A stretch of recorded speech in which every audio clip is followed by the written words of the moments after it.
I'm Charla Lauriston. I am a comedy writer. I am a supervising producer on Grand Crew on NBC. And I just started a new course called The Werking Writer, which is a career-focused course for new and aspiring screenwriters. Charla Lauriston, welcome to the Make It podcast. Hello. I feel like I said writer 80 times in my intro. I didn't know. I didn't know it didn't come off as like offensive, as an offensive use of the word. But I've done some writing in my day, and I went to school for journalism, and we were always taught, "Hey, be careful how many times you use an adjective in a sentence, especially in the written word." Now, when you're talking, it's cool. Like, we all know a person that says "like" or "really" as their primary, or "very" as their primary adjective for every single thing they're describing. Right. Yes. Yeah. which the ear tolerates, but the eye won't. Like, if someone wrote that way, and I know you're a big proponent of write how you speak. Yes. But it's like, and I think that's so true. I've always said that. Mm-hmm. But if you're writing and you really want it to, like, you want it to jump off the page and you want to keep that reader interested, you do need to like mix up the way you're describing things. If that was a written intro, I would have edited that intro, but I don't know any other way to say what I'm doing. I don't either. And you've done a lot more. I mean, you've written for The Last OG, you've written for Why with Hannibal Buress, Unbreakable Kimmy Schmidt. You've had your own web series. You've done a lot of things, and we are going to go through it. But for the sake of time, I'd love to just hop in.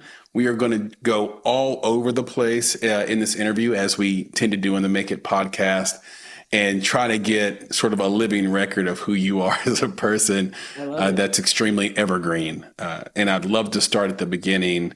You were only 4 years old when your family left Haiti. What do you remember about Haiti, if anything? I have a very prominent memory of being on a beach. We lived in Saint Louis du Nord, which is like north of Haiti. Haiti's very tiny. It's on the island of Saint-Domingue. I have no idea. I don't know what I'm saying, but it shares an island with Dominican Republic. And we lived in the very tip of the north part of Haiti on the water. So I have a very like beachy, pace of life in terms of my memories. It's just hanging out with family, being with family a lot, being raised in a very like communal, very like intergenerational kind of setting with my grandmother, my aunt, and my uncle and cousins, and that kind of thing. Really great, quiet upbringing. It's interesting what's going on now with the weather, mm-hmm. hurricanes on the DR side. Mm-hmm. And I don't watch enough news to know whether or not this is being undercovered or not. Do you feel like it's being undercovered or overcovered? I've read about hurricanes in Puerto Rico. I don't know about the DR, but I do know that what is being covered in Haiti is basically the fall of their society, because I'm sorry that I'm laughing. Sorry, that's not funny. That's not funny. Sorry, but that's pretty much taken over the news. Is just ever since the president was assassinated. Right. Yeah. Now there are gangs, and people can't get gas. Like, they can't get their basic necessities. So it's I feel so blessed all the time that my family moved to the United States, even though we weren't poor in Haiti. We were very blessed in Haiti, or we were well-to-do, but yeah, I'm really blessed to have been brought to the United States by my family, because it's just an never-ending sadness in Haiti. Yeah, it is. Having spoken to folks in Haiti before, just the general belief systems are so foreign to, let's say, the rest of or Western society. It can be actually jarring. But I tell you one thing we do this better than anybody on the planet, is we just move on from a thing. Like this, okay, Haiti's president got assassinated. Yeah, absolutely. What's on Netflix? Right. Like we would, and then meanwhile, for the last year, this has got to be like a hellscape. Absolutely. Going on in Haiti. I think that's something that, is another privilege of the United States that we don't think about, especially now while our own democracy is crumbling, is that in a lot of places, it is hell on earth. And it is still, people are still immigrating here. There are still migrants here. There are still places where this is 100 times better. This is a world better than where we're coming from, so I try to think about that every time I read the news and see some, excuse my French, fuck shit going on with the Republicans. I'm just like, you know what? Okay, fine. In other places, this is still better than other places. Yeah, you have a great joke about that, where you are shitting on the United States and then you went to India. It's like, actually, I'm ready to go. I'm ready to go back. You know what? God bless America. You know what I mean? Yeah. Praise God. Yeah. But it's true. Yeah. It's hard to remember that there are other places where it is worse because America is not doing what it's capable of right now. Yeah. We kind of know, we're like a divorced man or woman who in the marriage, like drove around in a Mercedes. And now after the divorce, they're like in a Ford Pinto and they just can't accept the new reality. Like this. No, I know it's possible. I know it's possible. I can't go down in a divorce. Yeah. That's kind of how we behave sometimes. It's wild. But we did have an interview with a filmmaker out of Atlanta named Frederick, Emmy award-winning filmmaker, and he talked about doing this documentary over in Greece, where all these kids had gotten HIV in the 80s. Wow. And he was like, you would go to the worst ghetto in America before you would go to their slums. Like, it's not even close. Wow. And so that perspective, I'm so glad you said that, because that perspective is meaningful. Did you ever find out, or do you have a good sense of why your parents decided to leave Haiti when they did? They were well-to-do. Do you know why they said bye and moved to the States? I think there was just a general sense of the States is better. No, even if you are well-to-do. And my grandfather, my dad's father, had a lot of property in Florida, and there was a lot of family already in America before 9/11. Like Haitians could move very easily to America, and a lot of my family immigrated to the US, and I had a lot of family on my dad's side, especially, who lived in Florida. So it was a really easy transition. My dad went to high school in Florida while he would go back and forth between Haiti and Florida. Oh, so interesting. Miami specifically. So I had a lot of family in Miami. So when I was about 4, my mom took a shot and made the move over to Miami to be closer to my dad's family. And then eventually we moved to Massachusetts because I had her family, my mom's family, is in Massachusetts. What has the family support been for your career path? I know there are stereotypes around being an immigrant and the kind of work you should be doing or ought to be doing. You chose to be a comedian, which almost doesn't exist in some places outside the U.S. What has that been like? And if you know, did you get your sense of comedic timing from either parent? Oh, yeah. I definitely think I got my comedic timing from my dad, who does not think I'm funny, by the way. I remember when I told him I was a comedian, he was like, why? You're not funny. And I was like, he's the funniest man I know.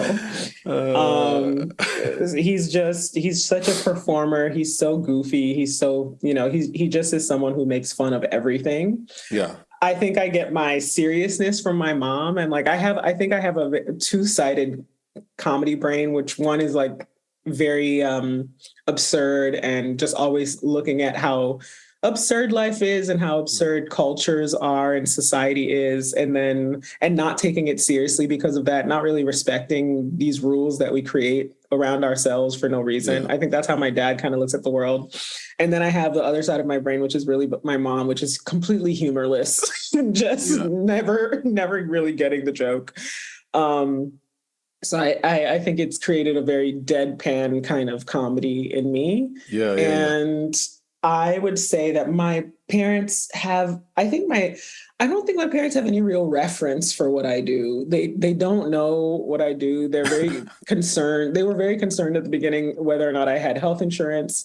They were just like, do you have health insurance? What is this? You know? There would be times when I'd be working and when I would not be working. They didn't understand how I could be an adult and not have jobs at certain points, you know? So they're supportive in terms of, I think they know that I have a good head on my shoulders and that I make things happen. You know, if I'll do what I got to do to live the kind of life that I want to live and do the kind of work that I want to do. I think they've seen me struggle a lot because of that, because it's not an easy path and it's not a recognizable path.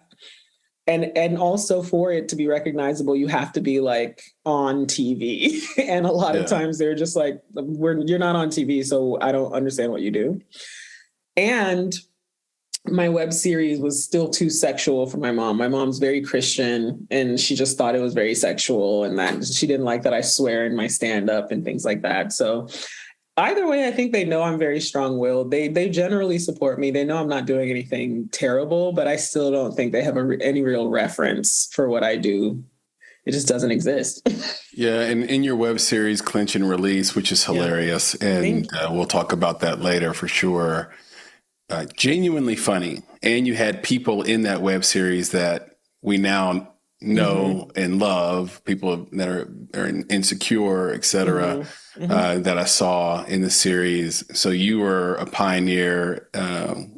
This is, a decade ago. I mean, this is something that you were way ahead of the curve on. And it is funny that it's hard to tell a New York experience without being sexual. Like you can't, like there is going to be a guy that's jacking off right beside you.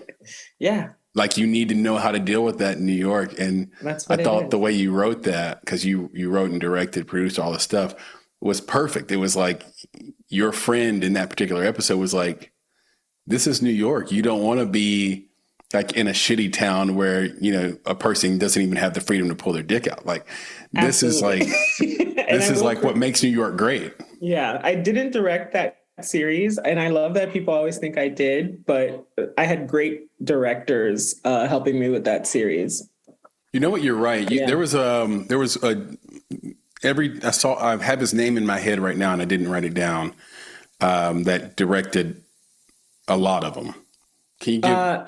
JJ Adler directed the second season. Rakesh Barua directed the first season, but JJ has also directed, oh my God, what are they called? Astronomy Club on Netflix, which was a Black sketch show that was executive produced by Kenya Barris. And it had a lot of New York comedians as well. People that I came up with who I think are so funny. So there's a connection there, that has continued on years after that project has finished. Yeah. Shout out to JJ and Rakesh. Yeah. For sure. Hopefully they listen to this and sure. keep rocking and rolling. You are highly entrepreneurial.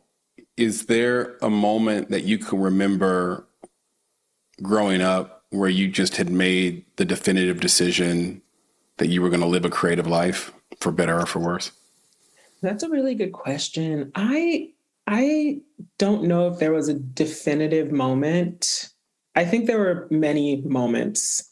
I was a reader growing up. I read a lot of books ever since I was a kid. And I think that instilled in me that the world is very big and that the possibilities are endless, and that it just made me very aware of the fact that where I am, where I live is not it. There's so much to explore. There's such a big world and I can do whatever I want, truly. Yeah. And when I was in college, I just remember The semester before I graduated college, I got a real estate license because I just wanted to work for myself, because I'd been working since I was like 15, and I have I've just always hated working for people. I hate being on somebody else's schedule. And one of the reasons why I started the Werking Writer was just to give people a clear understanding of what screenwriting, what TV writing is, because I think there's so much mystery and confusion and shrouded information around what is the day-to-day of a screenwriter? What is the lifestyle like? What are the pros and cons? What do I actually need to know? How do I be successful? I just think there's not enough training. But point of the matter is, I just realized that I still have that entrepreneurial spirit and desire to do my own thing. And I think it started young. I think it started early. And I think it started with working so young and so early, and just realizing that you're never really going to get ahead when you're working for somebody else. You just don't. Yeah. There is a really simple equation to having sort of long-term financial stability, just for example. Mm-hmm. And that is, you have to own stuff. Yeah. And it's just as simple as that. And if, I have a lot of friends that are super smart that, went to college and graduated from the best schools. Vanderbilt is mm-hmm. a ton of my friends from Vandy, which is like Ivy League of the South. Mm-hmm. And they have these serious philosophies around non-ownership of things. And that's cool. Yeah. And that's great because they want to be unencumbered to be able to move to Australia tomorrow or whatever. But you'll always be chasing to some degree if you don't own Absolutely. Something. So on one hand, they don't want to own a house or car or be married, but they will own stocks and bonds and things like that. Okay? Yeah. So at the end of the day, you had to own something so that you can do the things you want to do. I think it's a great point. When I was younger, I know that you were called Oreo. Yeah. I was also called, we have all these things in common, by the way. I was also called Oreo. Mm-hmm. And it was because my dad's white and my mom mm-hmm. was black. And you were called Oreo because you talk white, mm-hmm. at least to the people you grew up around. Yes. And you're obviously black. Right. And not that I didn't talk white. I mean, I talk as white as anybody else, I guess, mm-hmm. That would be accused of that. But I started using comedy as a defense mechanism in school so that I could be known for something other than being a biracial kid in the South at the time, which is not a big deal anymore at all, I don't believe. But when I grew up, it still kind of was. Did you kind of cling onto that too to distract people from your Oreo-ness, if you will, if I can just create a word? Sure. I love Oreo-ness. I will say, I feel so bad for mixed race kids. Like every mixed race kid I've ever known has had some sort of like psychological breakdown about their identity. And I'm just like, you know what? Power to you, find your identity. That's from me to you. Love yourself. You black. All right. I don't know what it is. Mixed race kid needs. You're black, you're white. It's great. I think comedy for me was much more of a, not necessarily a defense mechanism, more a attempt to be seen, if that makes sense. Just because I'm such a, I get it. Yeah. fearful, shy person. But yet I have this desire to tell jokes. I have this desire to put out work, to tell a story, to show people a side of me, you know what I mean, that might be very reserved in person. I think people always describe me as very reserved. A lot of people think that like I don't like them, even though it's like I'm not even thinking about you. I'm like freaking out about my own, like how I'm appearing and how I'm coming off, And I think it's really just this attempt to be seen and to live and to express myself. Like really, that's all I'm trying to do is just not hide. And it's really difficult a lot of the time and it's not easy. And yet I have this compulsion to do it. So I feel like it is my inner self doing its best to come out of its shell and to be seen and to not care about what people might think, So I think it's a very inner thing, if that makes sense. It's like really just my insides trying to connect. Yeah. I think it's a human thing, not even a race thing at all. Like we all are trying to find the thing that can help us be seen in the world and know that we're alive and significant. When you're young, you do everything you can to fit in. Mm-hmm. And when you become an adult, you realize the trick is to fit out. Absolutely. And to differentiate. And I think comedy is such a great way to do it. And if you'd been doing it all the way up, right? Getting yourself in trouble in class, and then all of a sudden you get rewarded for the thing you used to get sent to the principal's office for. Absolutely. And I do want to report weird thing to you about you. Yeah. Yeah, exactly. The weird thing about you is what makes you original, and comedy demands originality, and I think it's a beautiful medium, I mean, art demands originality, but authenticity. Authenticity. Absolutely. Yeah. That's exactly right. And I have this memory, and I do want to just report to you that I've not had that mental breakdown yet due to Thank you so much. biracialness. I've been able to hold it together, but I had to use a lot of. Thank you so much. Yes. I had to use a lot of different tricks, Charla. Mm-hmm. I mean, it's been a lot. Like I've had to, be a chameleon. Like, I can dance in any room now. Absolutely. I'm moving. I'm flowing back and forth. I'm like a damn ghost. And I do remember being used one time in somebody else's game, which I thought was hilarious. Yeah. The funniest kid in our class growing up was a guy named Darnell Scobie. That's already a funny name. It's a hilarious name. Big old dude. And his name was Darnell Scobie. And he was trying to talk the young new teacher into dating him. So this is how hilarious this is. We're in class, and this new young teacher, I think her name was Miss Russell. She was probably 23 or 24. So really young, very pretty. And he decides to ask in class during one of the breaks, would you ever date outside your race? And she said, no, I don't think it would work out. And he said, well, I don't understand. Why not? Like, what's wrong with that? And she goes, well, and she thought this was the perfect answer. You could tell that she thought this was the perfect answer. She was like, well, I just wouldn't want that trouble for the kids. And Darnell looked at me and said, Chris doesn't take any flack. Chris, do you take flack? I was like, I don't take any flack for being biracial. And she had to laugh because his game was working. Yeah. Maybe he got with her later on. He's smart. Down the line. Yeah. Using you as a pawn. Used me. I got no pussy out of it. No, I'm just kidding. No. How old are you, 12? I got no action. I was a complete pawn in his masterful game of chess. But that was all I can really remember about being biracial specifically, especially from the perspective of like it being like most of the stuff happened to me that I remember was because I come off Black. Mm. That was the real thing. The real thing was I had white friends that were calling me the N-word when I walked out the door. Mm. It wasn't the biracial thing. The real thing was cops see something in your backseat when they pull you over. All of a sudden you stole that. Yeah. That can't be your PS1, whatever it was at the time. So that all my bad experiences came from being Black, sort of being perceived as Black. And the hilarious thing is now we got DNA testing and it turns out I'm like 56% European. I'm like more European than Black. Of course. And I think that means your mother has some European. Oh, she was like kind of a middle light-skinned Black woman. Of course she did. Okay. Of course. Yeah. Yeah.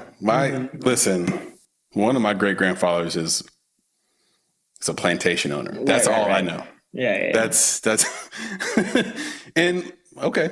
Yeah. I would still love to find out because I'm like a lover of history. I'd like to find out like what's going on. You haven't done the 23andMe yet? You haven't I have. I was early adopter. That's how you did the 56%. Early adopter on that, yeah. Right out the gate. But it doesn't tell you history? Like it doesn't tell you names or anything? It doesn't tell you names. I see. But every day you get closer and closer and closer. And we will hear about someone who got caught having an extramarital affair when somebody takes the 23andMe test and then it shows up that that's their son or daughter. Okay. Like, oh God, I see. how are you so related to this person? Like that happens on 23andMe. There are people that show up, you've never met them before. Yeah. And basically anything over 2% is a significant relationship. Wow. That you have. Wait, it's ancestry.com that tells you the actual names of the names. Yeah. And I think one day they'll merge. I see. Charla. Mm-hmm. And that'll be like one big company that has the DNA background. Like I know what parts of Europe and Africa I'm from, but then they'll combine it with the ancestry and the tree. And right now I get random names of people I'm related to that are like, I see the people I'm related to in my family. That's how you know it's accurate. Because it doesn't know that. It just, until it puts it together with the CRISPR, that's right? Crazy. Like with the testing, like you don't write in and say, my sister's going to do this test. It knows it. And that's how you can know that it's accurate. That's crazy. And I come from a family on my mom's side where my grandmother had 5 baby daddies, 5 children by 5 different guys. So knowing like my line for my mother, which sounds like trifling, but it really wasn't in the South. Like when my grandmother grew up in Tennessee, like, you know, you were struggling, you know, she always, so it wasn't like that. She was basically married to these guys, but you know, you don't get married and they move on and then things happen. So, but it's fascinating. And I think that, I guess my overall critique is, through these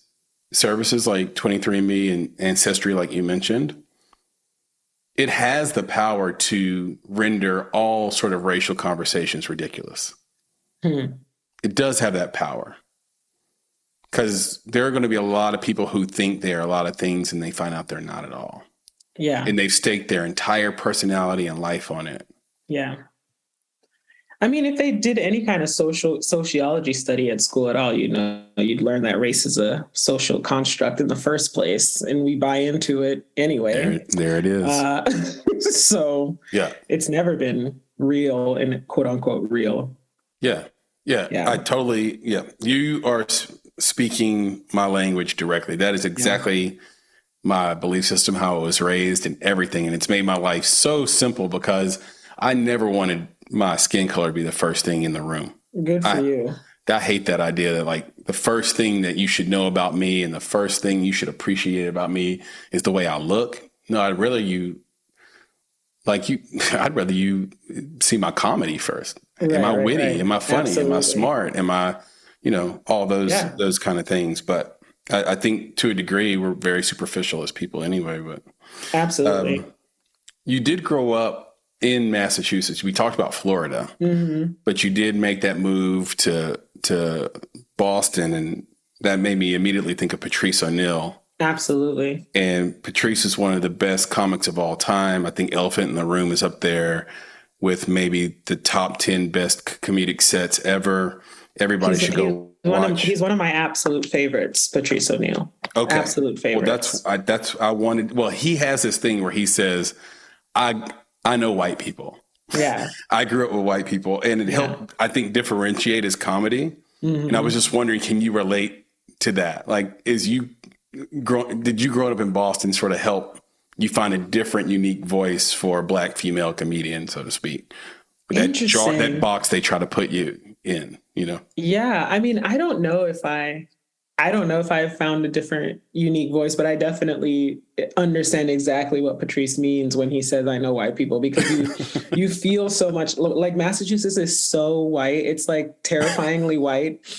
You have to do so much you just feel like you stick out like a sore thumb, you know, and you have to do so much to like walk through their world, which basically means that you can't scare them in any real way because they're always terrified of Black people for some reason. What do you mean by scare them?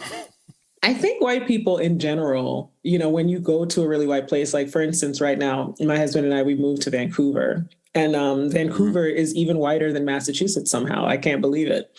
And it is, I think they're just afraid of my skin because I'm 5'2". It can get cold. It's pretty mild.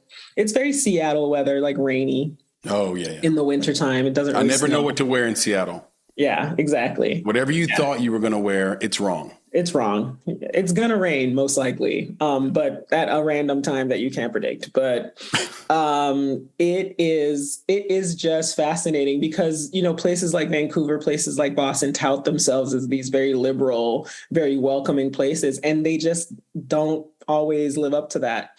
There are definitely times still to this day, we're in 2020, we might as well be in 2023. We're so far into the future, and it's unbelievable the prejudice that white people walk around with, just this fear of Black skin. And I have locks now, and, I'll walk into my building in Vancouver and people will look at me like I'm trying to rob them. Like I can't possibly live here and I can't.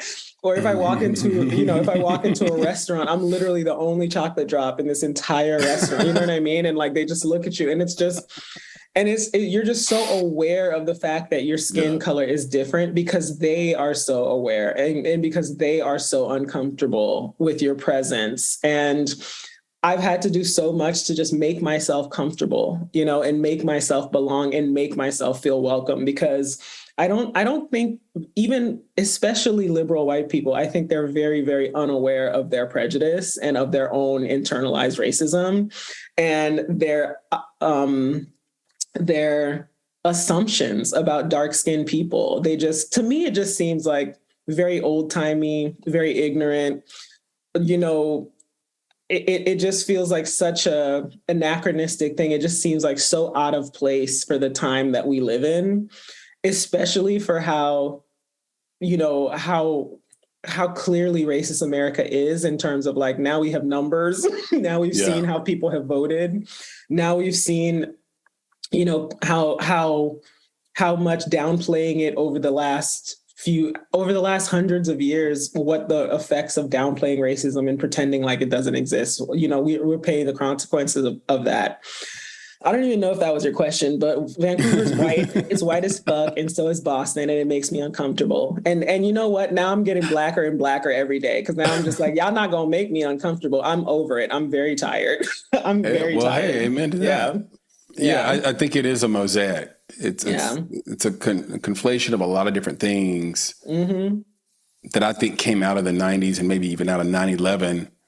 And race is in that mix because we ended up having, Barack Obama in the White House. And I, living in the South, I kind of saw some things I'd never seen before. It's like people just lost their mind a little bit, like this temporary insanity around it,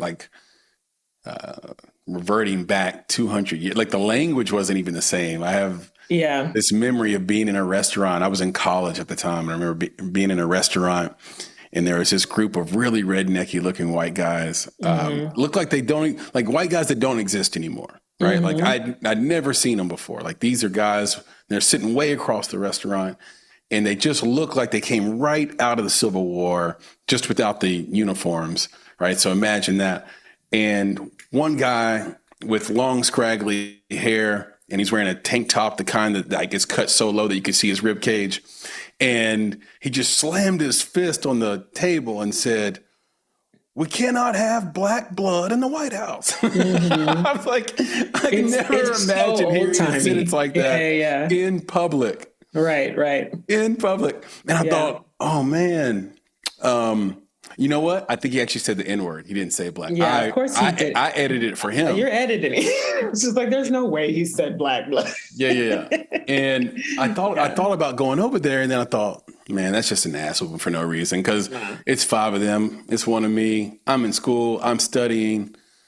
I didn't hear nothing's going to come out of it. Yeah. Nothing's going to come out. It's not like you're going to change their minds, Yeah, you're not going to beat them into progressivism. Acceptance, yeah.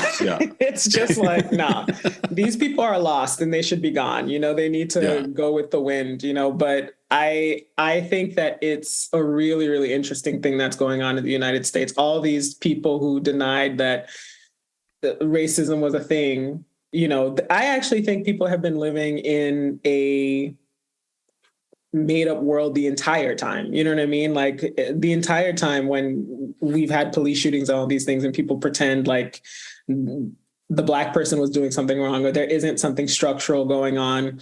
Now they're just being, I think before those were dog whistles, obviously those were dog whistles. And now they're just having to be honest because they don't like what's going on.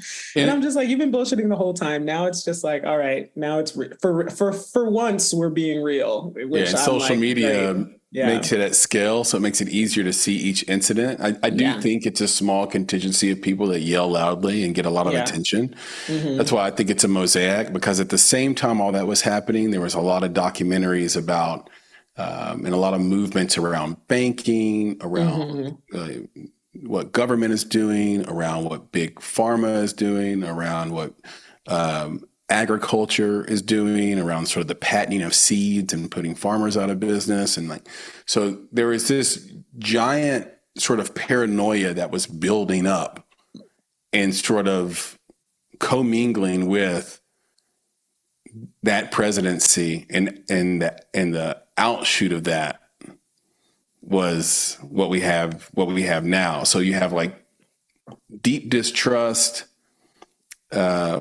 isolation from social media, racism that was always there from that small contingency, because there are a ton of Trump people, for example, that aren't racist or don't view themselves that way. Like they would never say those things I just said, right? And so we are in a strange time, because a lot of things happened at the exact same time, and they all play off each other in a really toxic, sort of poisonous way. So it's dangerous. We gotta be careful with it. I highly recommend Ta-Nehisi Coates' We Were 8 Years in Power, because it talks about this aftermath of a Black presidency. He talks about like what we're living in now as a backlash, as a white backlash to a Black presidency. And it's really good. Yeah. In government, and I guess in the military, they call it blowback. Yeah. So we're having a little bit of blowback right now. Yeah. We'll see what happens. Midterms are on their way. I do want to turn to your writing and your school a little bit. Yeah. And you're quoted as saying, "You are not your thoughts. You have control over your thoughts." And that's a very smart thing and a very Charlotte thing to say after spending the last 2 weeks living in your world. Yeah. In what ways does being part of a writer's room help or hurt the creative process? Like, how do you ensure that your voice is actually heard? That's a really good question, because so much of what gets you hired into a writer's room is having a point of view, is being able to articulate how you see the world, and being yourself and being original. That is required when you're in these interviews, when you're talking about the script or the pilot that you saw with the showrunner or the producers or whoever it is that you're in the meeting with. Yet at the same time, being in the room, I think, first of all, like a lot of writers are like on the spectrum. Like a lot of writers are like very, like very in, what is the word? Like, they're very in their heads. Writers are very in their heads. Writers can be very anxious. Writers can be very, world builders. We're world builders, so we can be very, we can have a lot of insecurity. You know what I mean? And I'm no different. I really, when I'm in the room, have to focus and pay attention to what's going on, because I can easily get in my head about my pitch, about what I just said, whether or not people liked it, whether or not people like me, whether or not I'm smart, whether or not I'm good. And all of that can just be such a distraction, and it's such a, it can create this really terrible internal world, like when you're in the writer's room. At least that's my experience. And I've had very bad experiences in writers' rooms, and I've had some good ones. I've had some very, very good ones. For instance, Grand Cru is probably the best writers' room I've ever been in terms of the culture. Awesome. I'm around a lot of Black people. I actually think our conversation about race really fits well into transitioning into writers' rooms, because I think writers' rooms are a reflection of the whiteness of the industry and the old timey kind of structures that are patriarchal and racist, in the ways that they find writers, choose writers, hire writers, promote writers, who gets to have a show, who gets to be a showrunner, who gets access to the information, who gets to sink or swim, or who gets to be supported and encouraged and mentored. You know what I mean? I think there is a lot of work to be done. And I think that the thing that helps the most in a writer's room is having self-confidence in your own voice and being okay with, I think comedy is a really great preparation, stand-up in particular, improv in particular. It's really great preparation for being in a writer's room, because you have to be collaborative, you have to work together. It's not about you, it's about the team. It's about contribution. It's not about like, I pitched that and it's amazing and it's getting in. It could get taken out any 2 seconds later. Like the whole story could get thrown out. Like it's really about making the best possible show, helping the showrunner, execute their vision to the highest possible, caliber, as funny as possible, as dramatic as possible if you're making a drama, as dramedy as possible if you're making a dramedy. But it's just, I think that that is what hurts your creativity, is being in your head, questioning yourself, second guessing yourself, having low self-esteem in the writer's room. And then I think what is awesome about the writer's room is the camaraderie. It is the teamwork. It is the group mind. Like when you get into a flow, it is making each other better. I learned so much and get so much from everyone in the room, whether it's the PA or the showrunner, like everybody brings something, everybody contributes. You contribute your energy, you contribute your point of view, you contribute your history. There's so much to share and to connect. It's a really great connecting point. So there's so many positives and negatives, that really are. Yeah. I can totally agree and see where you're coming from with, or in respect to using the stage as practice for that voice. I watched you do your sort of fried chicken hummus comparison bit probably on 8 or 9 different stages. And you didn't do it the same anytime. Like you were trying out just micro variations of the same bit to see which timing got the best response. And you only can figure that out through those reps. Comedic writing, you're in a writer's room. There's a lot of people who they all are confident. They all think they're funny. In our day-to-day work where we are reviewing scripts, one of the easiest ways for a story to fall apart is a shift in tone.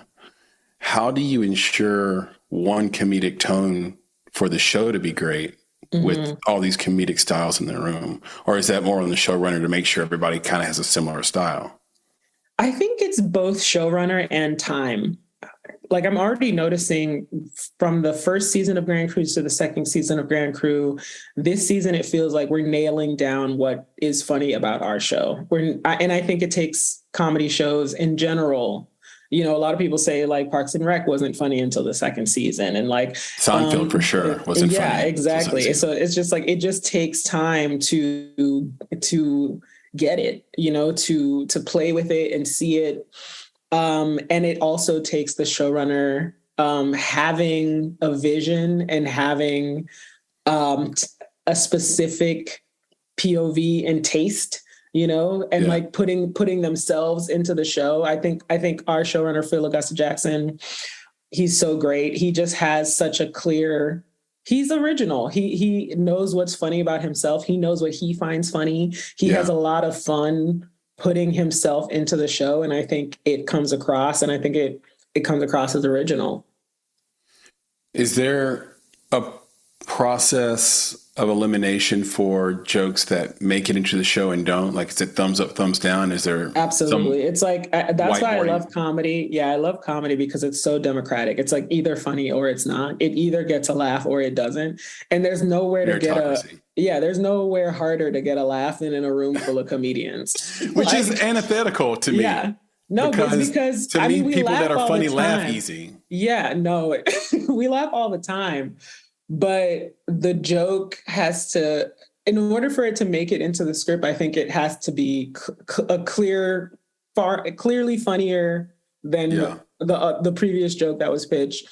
And you're also doing a thing where it has to be on story too, and on character too. So you're like calibrating according to, but sometimes truly just the funniest thing just wins out because it don't matter. It's like, is it funny? If it's that funny, then it has to go in. That feels like the writing process on Family Guy, and how sort of all those vignettes probably got their start was there's some funny shit going on in the room. It doesn't fit the story. How are we going to get this in there? Because it's too funny to ignore. Okay. Our characters are the kind of characters that have flashbacks all the time. Anytime somebody references Family Guy, it makes me think of the South Park episode that makes fun of Family Guy. I love that episode. They hate. Love that episode. So and my personal opinion, and I don't want any fights, but South Park greater than Family Guy, in my personal opinion. It has such a long run. Plus, they do the movies and those specials, and they're on point politically. It's I'm in the same camp. No shade to Family Guy, but I like things that say something, you know. It's why I like Always Sunny. Like I like cultural what's it called? Oh my God. Satire, cultural satire. Yeah. Thank you. This is what I'm here for. This is just what I do for a living, but I can't remember the word.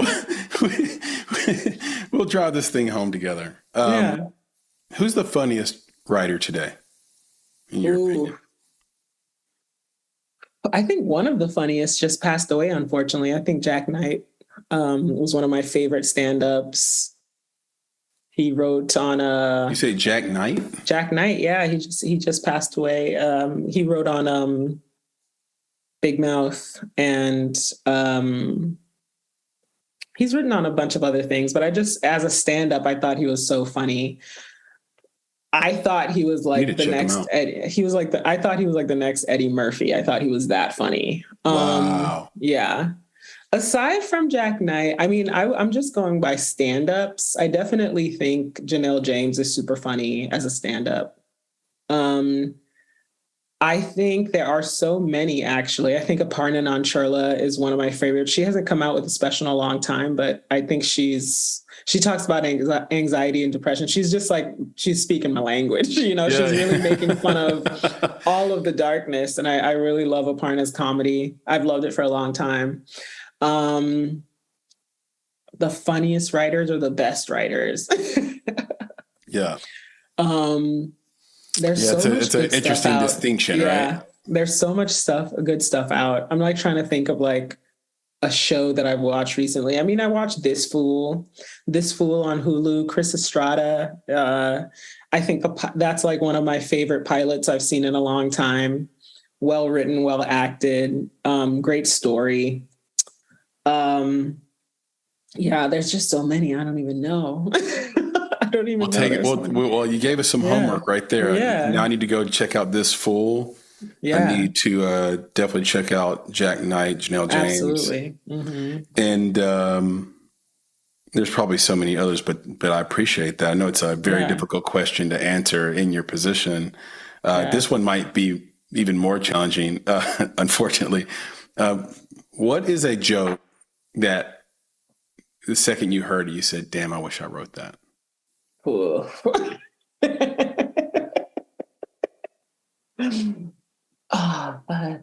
That's hard.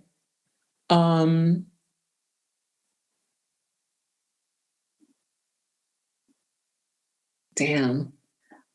I don't know. I feel like, I guess the person I was thinking about was Nate Bargatze, just because his specials are so funny. Ali Wong's specials are super funny. Michael Che is super funny. But I think it's Ricky Gervais. So Ricky Gervais has a special called, what is his special called? It's not Supernatural. It's the one that he had before that one. But he has this joke about like, who would you rather have like dinner with, anybody alive or dead? And it's like, it could be somebody that has a peanut allergy or Hitler. And he says that he'd rather have it with Hitler or whatever. And then he says, hear me out. And then he goes into this whole explanation about meeting some lady on a plane with, and her daughter has a peanut allergy and you can't eat peanuts or whatever. I think Ricky Gervais is just like one of the best storytellers. That whole special, let me see if I can find Ricky. That's hilarious because I'm already thinking about what my answer would Humanity. Be. It's called Humanity. Humanity. All right, I'm gonna write that down. It's called Humanity, and I think from start to finish, it's one of my favorite specials. Yeah, and then he has this joke about like, because he loves dogs, and he talks about like how dogs are made in heaven, and like I'm not even saying it well, but it's just it's just really great storytelling and really great joke writing. Yeah. All right. I've now got even more homework. I can't wait to check that out. I'm a fan of Ricky Gervais too. I listen to like the most random stuff from him. He like once a quarter, he'll get on a podcast with this guy named Sam Harris. Okay. And they just literally record their phone call and it's hilarious. It's like funny. A good reason to listen to Sam Harris when Ricky Gervais is on. I mean, there are other good reasons. Okay. No shade to Sam Harris, but when he's got Ricky on, it's just Ricky being Ricky with this really smart guy who's giving him smart answers to sort of seemingly dumb questions. But the magic of Ricky is those dumb questions are very, very deep. No way. As you get into it. How do you deal? You mentioned anxiety and some of the other things you deal with, depression. How do you get through writer's block when you feel like you have it? I just take care of myself. I'm not somebody I used to try to like write through the writer's block and write through depression, but I actually think that it is your brain telling you to take a break. It's your brain telling you I've hit a wall and I need a moment. And at least it is for me. And I used to not be able to get the hint. And now I roll with it. Now I'm like, oh, thank you, brain, for alerting me to my need to take a minute and sit down. You know what I mean? Sit back down, go get a drink somewhere or don't, go hang out with friends, go do something else with your mind and with your attention, go for a walk. Go hang out with your spouse, like whatever it is you need to do to like be a person and come back to the writing when you're fresh, so that you don't start to resent the writing. You don't start to resent the work. Nothing, at least I think nothing's that important. Even if you are on deadline, you're not going to be bringing your best self when you're hitting writer's block, when you're hitting that wall. Like, I don't even like to say writer's block because I just think you're not blocked. It's just, you just need a minute, you just need to take a break and come back and be fresh, go to sleep, take a nap, like drink some water, like whatever it is you need to do to like refresh and then come back to the page and you'll be fine. I deeply appreciate that answer. I just was having this problem last night. I was doing some writing for one of our projects and I had all these things on my mind. I have this calendar and this is super nerdy, Charla, so please, judge me appropriately, but it's super nerdy. I have like life design built into my calendar, like my iCal. And at 11 o'clock at night, there's this little sort of event and it's called Stop Work Now. Go to bed. That's too late. Because 11 o'clock? No, right. It prevents me from like staying up till 2 where I get in this place where I feel guilty. And I have like the monkey mind syndrome where I'm just like in there, like pounding away thinking, oh no, the world's going to end if I don't finish this all today. And I was sitting there last night and I was writing and I was like, I don't have the words to say exactly. I know the theme, but I don't have the words. It's because I keep thinking about the fact that I didn't exercise today and I'd made a promise to myself to exercise today and I didn't keep my promise to myself. And it's getting really close to like the time where I would have to stop. Mm-hmm. And then you start to weigh the options. Like, will I write this better in the morning?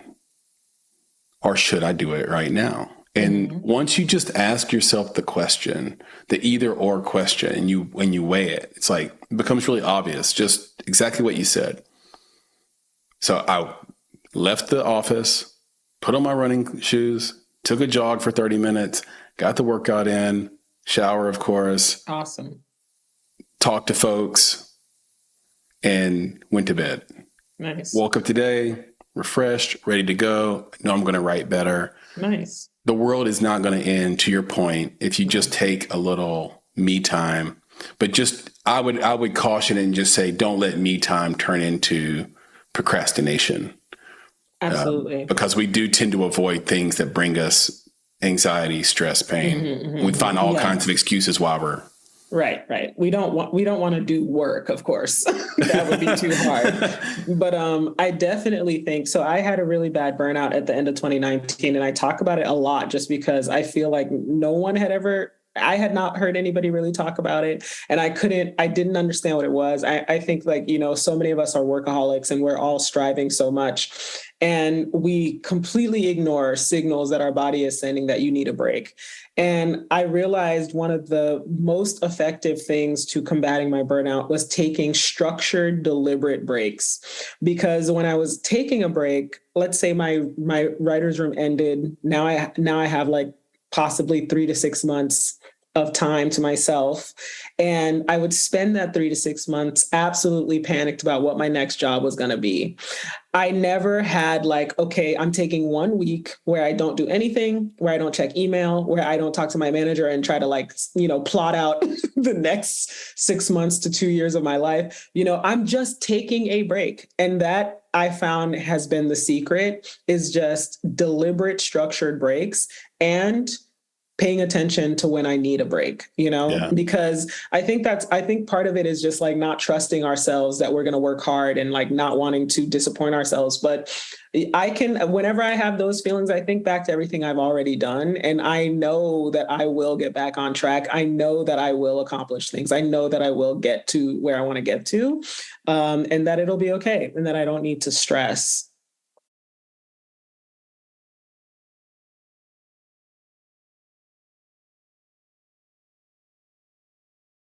I'm curious, what are the 2 best pieces of advice you've received in your career so far, and who did they come from? Yeah, I love this question. I think the first piece of advice that was really great came from my grandmother, and she said, remember who you are. And she said that to me when I was first going to study abroad when I was in college. And it was going to be the first time that I was very far away from home and didn't know anybody. And I just love that she said that to me. Like, I definitely know that she meant it. Like, don't go have sex. Like, don't do drugs. I definitely think she meant it that way. But I take it with me into this industry, because I think this industry, it's really important to remember who you are. It's really important to remember that you're much bigger than this job, than this note from an executive, than this, rejection, than this fear of the unknown. Like, you're so much bigger than that. You have such a much bigger life. There's so much more to life than just this work. And I think about it a lot, especially lately. And I think the next best piece of advice, again, wasn't even particularly like industry specific. It was live below your means. It was spend less than you make, that was the best. And it seems simple, but it is difficult, especially in an industry where comparison is a killer. So omnipresent. It's rampant. Yeah, rampant comparison. Rampant. And it's not blaming anybody. We do it to ourselves half the time. We do. Yeah. And I thank my dad for this. I learned that lesson really young. And I remember, so we grew up modestly. And I was going to get my first pair of like brand name shoes. It was like, I guess I was in 7th grade by the time I got my first pair of like non-buddies. Right.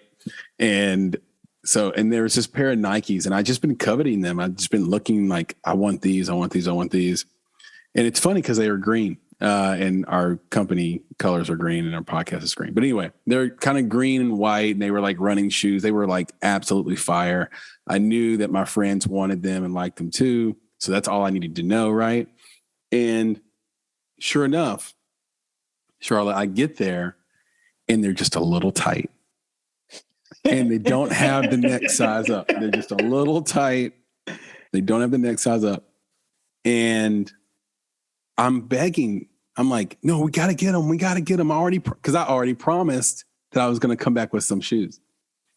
And against, I think his better judgment, could kind of see my desperation. My dad buys me the shoes. I go to school the next day, and sure enough, people do notice it. But they notice it for like an hour. Like it wasn't a big deal.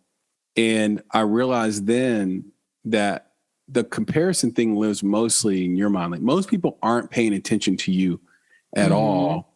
And to test the theory, about a week later, I wore mismatched socks. This is like before the ankle sock revolution or whatever. It's like, so these socks went up my leg a little bit, but you could tell they were different.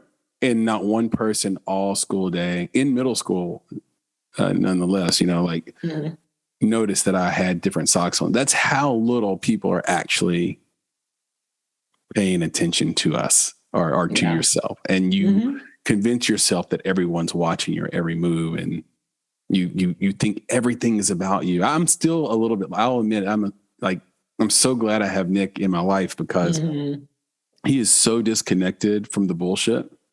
And I'm kind of have to be in it a little bit because I do a lot of the sort of marketing and outreach. And I take every non-follow personally. Sometimes I take every little move and I'm like, what, why? There's something behind that. There's a conspiracy there. Like, what's going on? What did I say? What did I say? What did I do? And then a lot of times it's just there are people living their lives and not really thinking about you. That's all. Yeah. So everybody's so deeply concerned about themselves. It is bananas. But at least it's good that we're aware of it. It's really hard not to be that way. I don't know how in the United States of America, in a capitalist, not even the US, but just like in a capitalist Western culture, how we cannot be. We have to do so much not to be. Yeah, I agree. It takes training, it takes work, and that's why you have your wonderful school, the Werking Writer School. That's WERKING, as in twerking. Work. That's right, the Werking Writer School. So I want everybody to check that out for sure. Because you are teaching a class, I think you'd be particularly apt to answer this. What are the biggest creative and business mistakes you see newcomers making? Yeah, that's another good one. I think first, the biggest mistake is, there are so many, but I think the two biggest ones are, number one, thinking that getting a manager is going to change your life. Maybe it happens 1% of the time, or you need a manager to get put on. So people focus on finding a manager and they don't focus on the making of the work. I'll hear about people looking for managers and they don't even have a script, or they just want to be writers and they don't have a sample. Like, I think to me, it sounds unbelievable, but that's what it is, and I was looking for a manager, but I had a web series. I had work to show, but I think a huge mistake is looking for representation when you don't have any actual work to show. You need work. You need something that represents your voice to be able to give to people.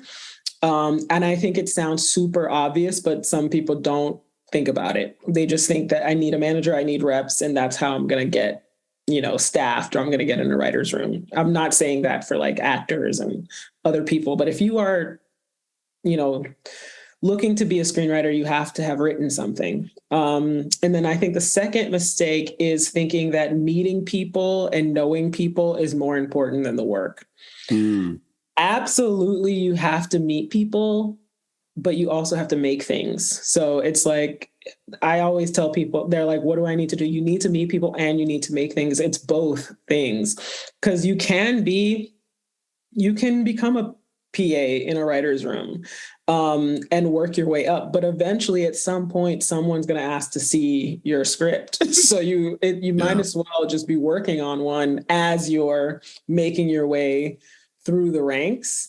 So I would say, I think both of those lead to the same mistake, which is not recognizing that the work comes first. Like, make things, build your voice, figure out, be bad at writing for a while, like most of us, so that you can get better at it. I think those are the two biggest things, are just people's focus is not in the right place. It's on meeting people, it's on getting repped, and it's not on what it needs to be, which is getting better as a writer, like having the skills, because the skills are what are going to be the real thing that you can leverage, is your skills.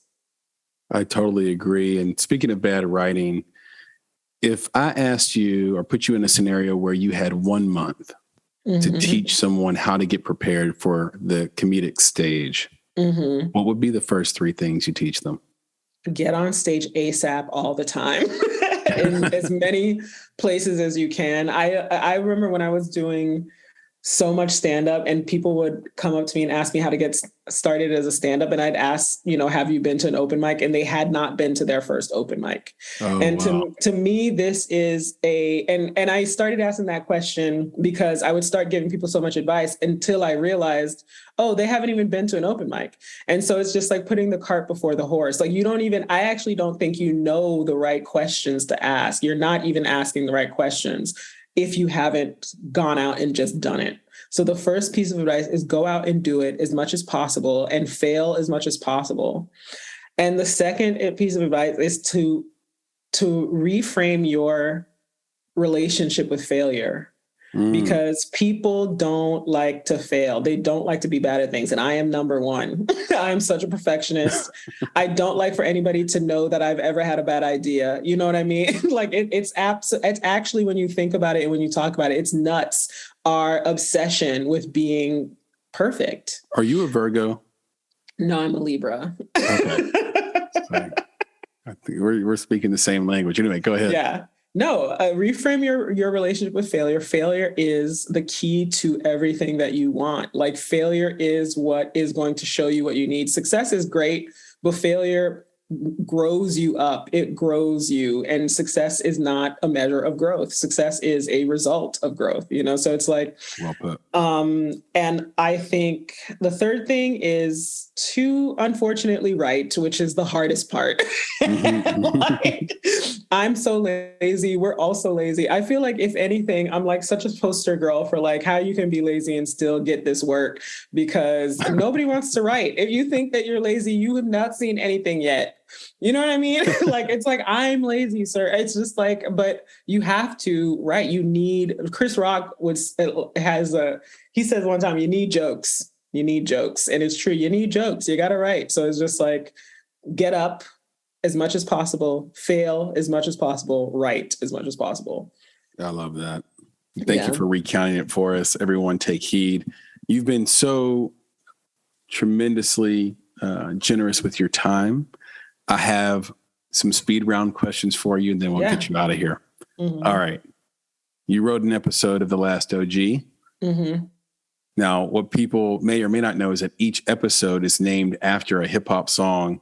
What was your episode's title, and how did you pick it? I did not pick it. Oh. The showrunner or Tracy picked it. We don't. I think what's interesting is that in every writer's room that I've ever been in, The writing process is very collaborative, and even though my name is on the episode, every single person in the room touched that episode. Yeah. Good point. Yeah. Fair point. Catch and Release. Are you going to do a season 3? Are you going to develop this into a 30-minute, a 1 hour? I think you need to that's my opinion. If everybody goes out and watches Catch and Release on YouTube, you can Clinch and Release. I'm sorry, Clinch and Release. I'm saying That's Catch okay. and Release. Clinch. Yeah. Clinch is actually so much funnier and better. Yeah. Clinch and Release season 3. Is it going to happen, or are you going to do Clinch and Release the show? How are you moving forward with this? Because I think it deserves it. I actually sold this show. It was the first thing that I ever sold years ago, like when I first entered the industry. Yeah, I sold it years ago. I was absolutely not ready. I did not know what it was, as a half hour. I don't think I was so green. I don't think I had the right reps to really, mentor me and shepherd me and help me get it to that point. So that ship has kind of sailed, I don't know if there's ever a revival of it in terms of like a half hour. Have they done anything with it? I wrote a pilot and it got passed on. Yeah. So I sold it. I wrote a pilot and they passed on it, and which was a super valuable experience for all the reasons that I just said, which was looking back, I didn't have the right team. I didn't have the right mentorship, and I didn't have the skills yet, frankly, to really know what that show was and to develop it into a half hour. I was so new as a writer. I couldn't believe I sold it. Truly, it was just, I think, having a proof of concept and having a clear voice and having a point of view. I think that is, and being confident in the room, because I didn't know what I didn't know at the time. I was so brand spanking new. It was super fun, and a fantastic, spectacular failure, and very necessary. That's fascinating. I can't wait. And hopefully you'll honor me by doing a round 2 sometime in the future. Absolutely. We dig into that a little bit more. I think that'd be very useful for this audience. Do you have any feelings on sort of the Dave Chappelle and Joe Rogan phenomenon of the last 3 or 4 years, just in the social landscape? And I mean, I will say in a nutshell, I hate these niggas. These niggas, I think, are I think Dave Chappelle specifically, you know what I mean? Nobody gives a shit about what I think about Dave Chappelle, but what I think is that I think that he's like sucking up all the air in the room. His voice is the loudest at a time when I don't necessarily think he is right. I thought that his bit about trans people in his most controversial special was so tone deaf and not compassionate and just, again, old timey. That's what I think about Dave Chappelle. I think I would love for him to be quiet, but he's very rich and Netflix apparently is fully behind him. So right. I don't know if my voice matters in that, but I definitely think it's time for a new voices. I think he's not in step with what we need right now, which is acceptance, which is compassion, which is understanding, but that's where I'm at. And Joe Rogan, I don't listen to him that much. I will be real. I do enjoy his interviews. Like, he'll have people on there that I'll listen to this interview. I don't know I have not followed him enough. Like, I feel like I only know about him because he's become such a cultural phenomenon. Like, I don't know anything about his comedy. I never really listened to the show, like, unless like an episode goes viral, then I'll usually listen to that episode. So I don't know enough about what he's done to really speak on it. But Dave Chappelle, I'm a big fan. I came up on Dave Chappelle. So, I mean, listening to him and being influenced by him.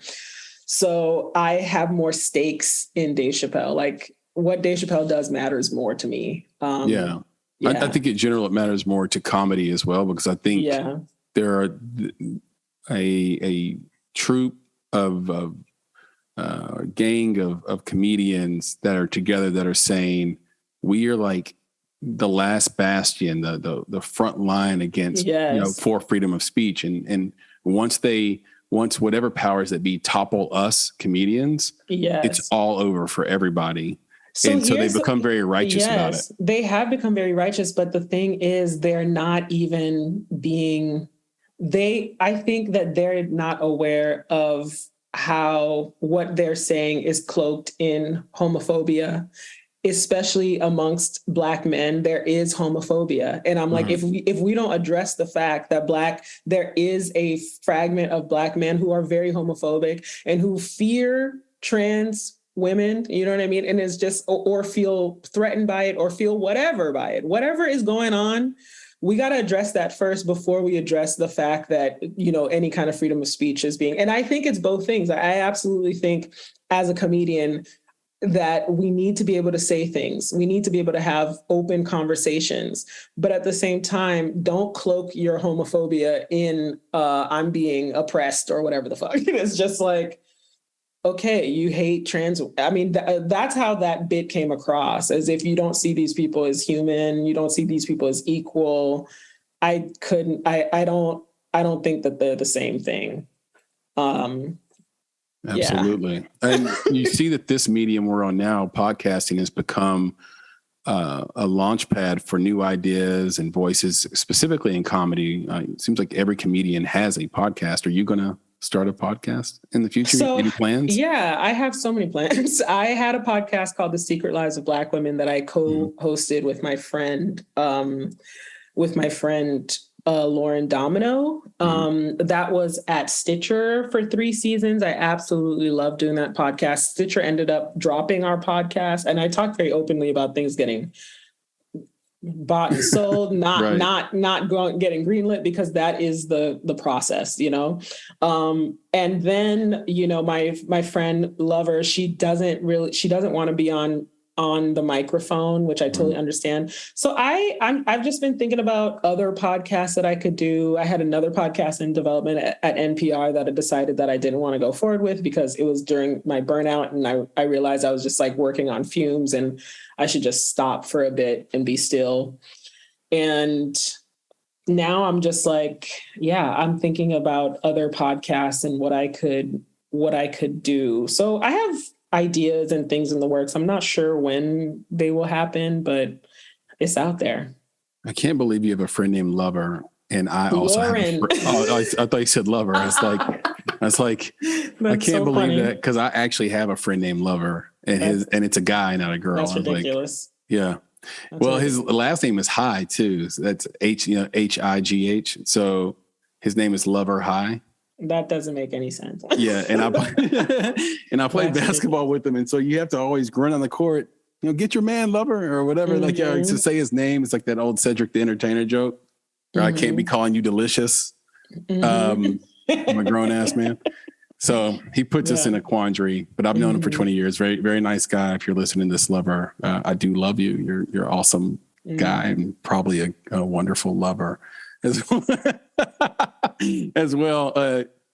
This conversation has been wonderful.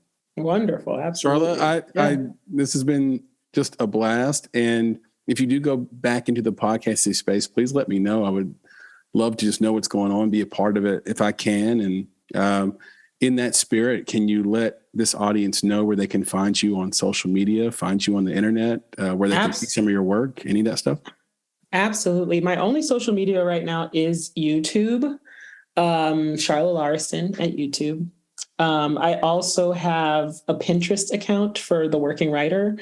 I'm really trying to figure out what role does social media play in my life right now, but that is where you can find me. And of course I have charlalauriston.com if you want to go on there. But yeah, that's it. Yeah, I subscribe to your YouTube page. I recommend everyone else do it. And remember, you can see so much of her stand-up, her web series that she sold her pilot for, Clinch Release on YouTube. It's all there. So everybody, please go do that. And I think we will end on this. You spent a little bit of time in politics. You worked for Senator Kristen Gillibrand's office. And I'm just curious, what was it that kept that career path from taking hold for you? And would you ever consider going back into politics? You're a very smart person, very capable. Thanks, Chris. I mean, I am a politics junkie. I found that our the office, like working in a political office, just wasn't the best place for my voice. It wasn't the best place for my sensibilities. I find politics in the United States to be a hilarious joke. And I just was like, I might as well go do comedy because I find that I have a much bigger voice in comedy than I ever had. And I was like low level. I was like, right out of college, I was an administrative assistant kind of thing. But yeah, I just found that politics is just a lot of administrative work. It's a lot of red tape. It's a lot of posturing. It's a lot of politics. Right. And I was just like, I'd rather just be doing something creative, something fun. Well, we're all the better for that decision. And until the aforementioned round 2, I wish you the best of luck. I know you're hanging out in LA now. Keep killing it out there. Keep doing your damn thing. And this has been just an absolute pleasure. And I can't wait to talk to you again. Thanks, Chris. Ditto. Absolute pleasure. Thank you so much. Yeah, my pleasure. And everyone in the audience, be sure to go to bonsai.film to learn more about what we're doing, and make sure to go to all the places Charla mentioned earlier to see her work, especially on YouTube and on Pinterest. And you can catch up with her and take her class at the Werking Writer School as well. Go do that if you're smart. Charla, I'll see you soon. Bye. All right. Peace.